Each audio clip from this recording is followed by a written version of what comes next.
Hi friends, this is KB Gupta on KB Gupta Live.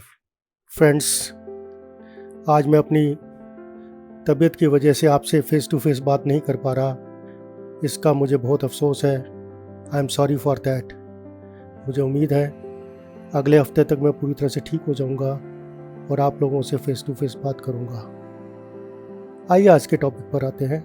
मैंने कई लोगों को कहते सुना है कि मेरे पास तो बहुत सी डिग्रीज हैं, मैंने तो अपनी क्लास में टॉप किया था, पर जो भी जॉब के लिए टेस्ट देता हूँ क्वालिफाई नहीं कर पाता।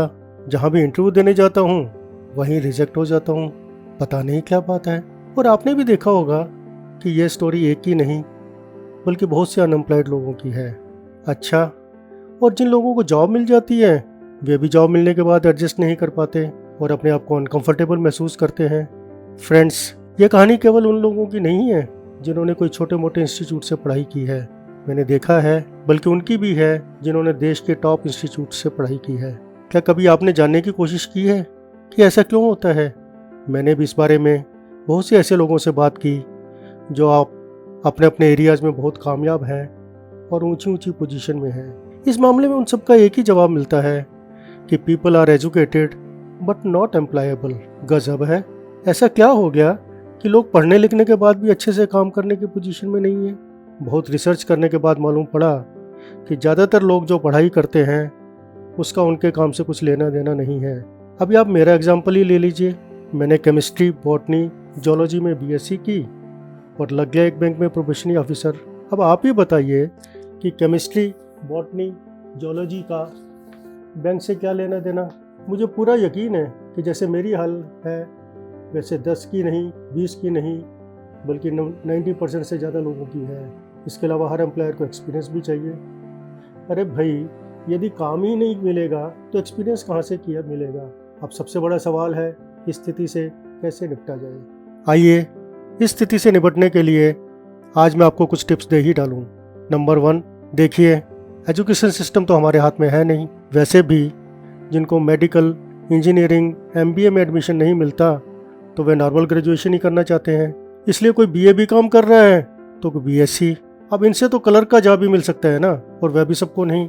इसलिए मेरी राय है कि नॉर्मल पढ़ाई के साथ साथ कोई टेक्निकल स्किल भी एक्वायर करें। आजकल टेक्नोलॉजी का ज़माना है, कम से कम कंप्यूटर तो सभी को आना चाहिए। आप देखिए कि आजकल टेक्नोलॉजी वाली कंपनी ही आगे बढ़ रही हैं।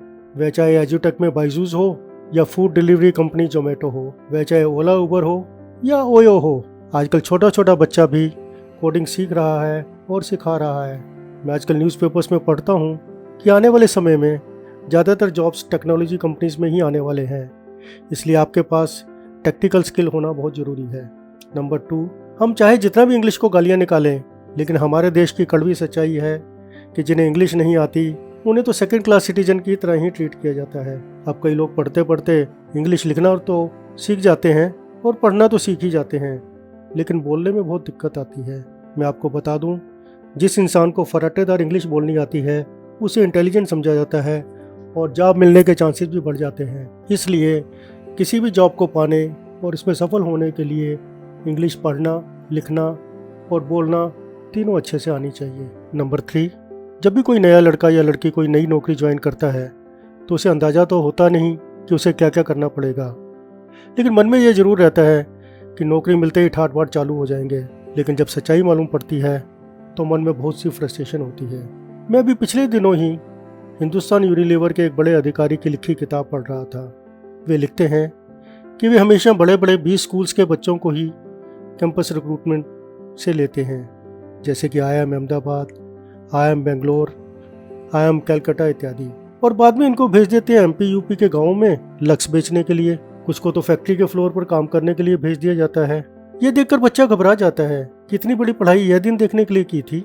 इसलिए अगर आपको अपने जॉब में सफल होना है तो शुरू में छोटे से छोटा काम करने की भी तैयारी होनी चाहिए।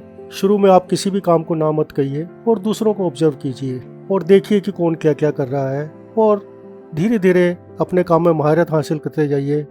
जैसे जैसे आप अपने काम में एक्सपर्ट होते जाएंगे वैसे वैसे आपकी न केवल इज्जत बढ़ जाएगी बल्कि आपको बेटर काम मिलने शुरू हो जाएंगे।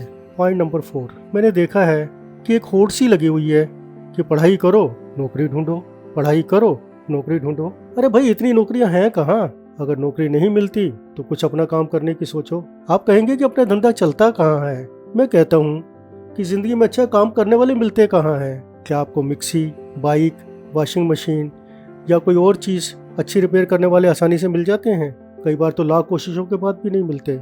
जरा सोच कर देखिए कि यदि आप अपने फील्ड में एक्सपर्ट बन जाते हैं तो आप कितनी डिमांड में होंगे और किसी से कितना पैसा भी मांग सकते हैं। इसी तरह कई तरह के ऐसे काम हैं जिनको आप बिना कोई खास पूंजी लगाए घर में बैठे बैठे कर सकते हैं।